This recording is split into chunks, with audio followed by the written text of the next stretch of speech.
नमस्कार दोस्तों, एक बार फिर आप सभी का स्वागत है मनोज फिल्मी पॉडकास्ट में। सदी के महानायक अमिताभ बच्चन 70-80 के दशक में बॉक्स ऑफिस के बादशाह थे, जहां उनकी फिल्में रिलीज होते ही बॉक्स ऑफिस पर छा जाती थी। वहीं उस दौर में सिर्फ एक बॉलीवुड एक्टर ऐसा था जो अमिताभ बच्चन को कड़ी टक्कर दिया करता था और उनका नाम था विनोद खन्ना। लेकिन फिर ऐसा क्या हुआ कि उन्हें फिल्मों से दूरी बनानी पड़ी और फिर बॉलीवुड में अमिताभ का एक तरफा राज चला। दोस्तों, वीडियो में आगे बढ़ने से पहले प्लीज मेरे चैनल को सब्सक्राइब करके बेल आइकन को जरूर प्रेस कर दीजिएगा। तो चलिए दोस्तों, वीडियो को शुरू करते हैं। साल 1968 से 2015 तक फिल्मों में सक्रिय रहने वाले दिग्गज अभिनेता विनोद खन्ना आज भले ही हमारे बीच नहीं हैं, लेकिन उनकी यादें आज भी उनके चाहने वालों के दिलों में जिंदा हैं। वो अपने जमाने के मशहूर अभिनेता हुआ करते थे। साथ ही साथ वो उस जमाने में सबसे ज्यादा फीस पाए जाने वाले एक्टर भी हुआ करते थे।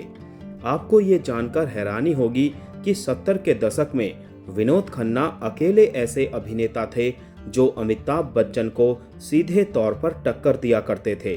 बॉलीवुड के वो एक सफल एक्टर थे, लेकिन ऐसा क्या हुआ था कि उन्हें अपने बने बनाए कैरियर को छोड़ना पड़ गया था और फिल्मों से दूर होना पड़ गया था। दरअसल अपने एक इंटरव्यू में उन्होंने बताया था कि उन्होंने 1978 में ही फिल्मों से संन्यास की घोषणा कर दी थी। विनोद खन्ना के इस फैसले ने सभी को हैरान कर दिया था। उन्होंने बताया था कि उन्होंने 1978 के बाद कोई भी फिल्म साइन नहीं की थी, लेकिन उससे पहले उन्होंने जितनी भी फिल्में साइन की थी वो उन सबकी शूटिंग पूरी करने के बाद ही बॉलीवुड को अलविदा कहा था। दरअसल विनोद खन्ना ने अपने गुरु ओशो रजनीश के साथ अमेरिका के ओरेगॉन में नए आश्रम में रहने के लिए फिल्म इंडस्ट्री से ब्रेक ले लिया था। इससे पहले विनोद खन्ना ने 1970 के दशक के मध्य में अपने आध्यात्मिक गुरु ओशो से मुलाकात की थी और ध्यान के लिए वीकेंड में पुणे में ओशो आश्रम का दौरा करना शुरू कर दिया था।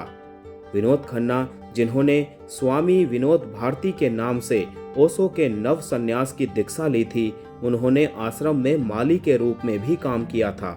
1986 के आसपास अमेरिका में ओशो आश्रम का अमेरिकी सरकार के साथ मनमुटाव हो गया और वो बंद हो गया, जिसके बाद विनोद खन्ना मुंबई वापस आ गए और फिल्म उद्योग में फिर से शामिल हो गए।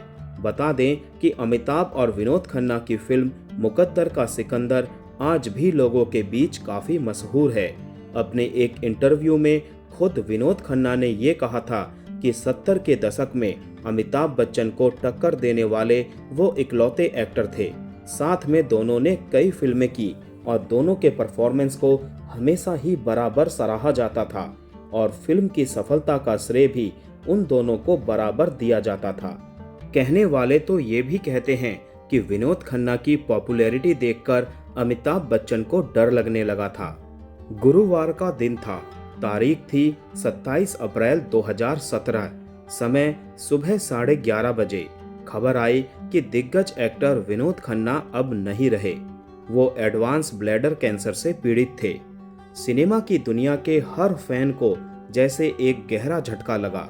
2 अप्रैल 2017 को ही विनोद खन्ना को मुंबई के रिलायंस फाउंडेशन अस्पताल में भर्ती करवाया गया था।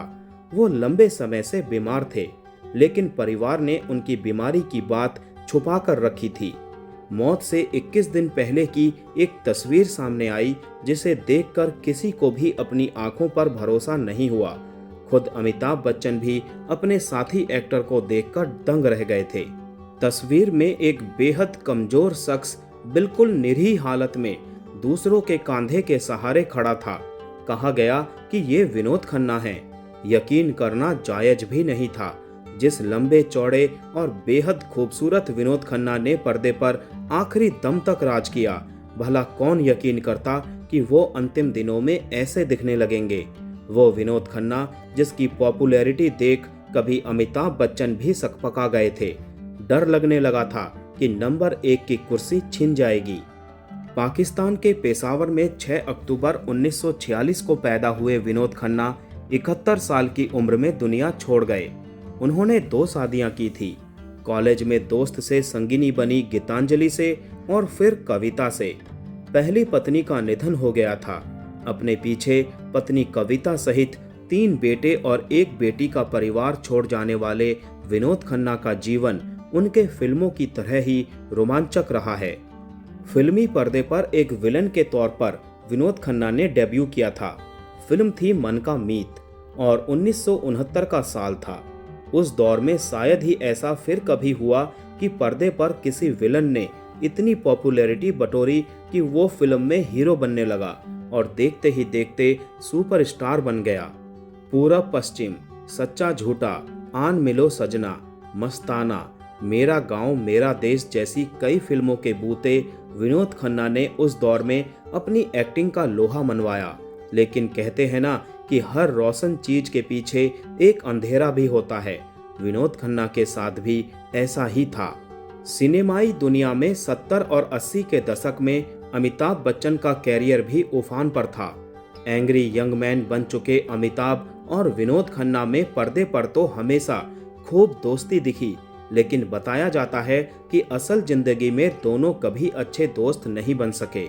कहने वाले तो यहाँ तक कहते हैं कि दोनों एक दूसरे के दुश्मन थे। ये दिलचस्प है कि अमिताभ बच्चन और विनोद खन्ना ने परवरिश, खून पसीना, हेरा फेरी और अमर अकबर एंथोनी जैसे फिल्मों में साथ काम किया था। दोनों सुपरस्टार थे और ऐसे में दोनों की जोड़ी को खूब पसंद भी किया जाता था। लेकिन भीतर ही भीतर कुछ ऐसा चल रहा था जिससे दर्शक अनजान थे। उस दौर के लोग बताते हैं कि अमिताभ बच्चन अपने सामने विनोद खन्ना की बढ़ती पॉपुलैरिटी और कैरियर ग्राफ से ज़्यादा खुश नहीं थे। इसकी एक बड़ी वजह ये भी थी कि कई फिल्मों में तब मेकर्स ने विनोद खन्ना को पहली पसंद बनाया था। यहाँ तक कि जिन फिल्मों में दोनों साथ थे वहाँ भी कई बार अमिताभ की जगह विनोद खन्ना को ज़्यादा पावरफुल रोल मिले। उनका स्क्रीन टाइम भी ज़्यादा रखा गया। विनोद खन्ना रविवार के दिन शूटिंग नहीं करते थे। यह दिन वो परिवार के साथ बिताते थे। मेकर्स को विनोद खन्ना की ये शर्त भी खुशी खुशी कबूल थी। हालांकि अमिताभ और विनोद खन्ना ने कभी खुलकर इस बारे में कुछ भी बात नहीं की, लेकिन ये बात विनोद खन्ना भी जानते थे कि अमिताभ बच्चन ने कई फिल्मों में उनके रोल कम करवाए थे। एक इंटरव्यू में जब विनोद खन्ना से इस बारे में पूछा गया तो उन्होंने हंसते हुए जवाब दिया, हम एक ही समय में फिल्में कर रहे थे, एक ही समय में आगे बढ़ रहे थे। ऐसे में हमारे बीच कंपटीशन जरूर था, लेकिन ये कहना कि हम राइवल थे गलत होगा। हमारे बीच कोई दुश्मनी नहीं थी। एक तरफ जहां अमिताभ ने बॉलीवुड में आगे बढ़ते हुए खूब नाम कमाया, मैं पॉलिटिक्स और अध्यात्म की तरफ मुड़ गया, फिल्मों से दूरी बना ली।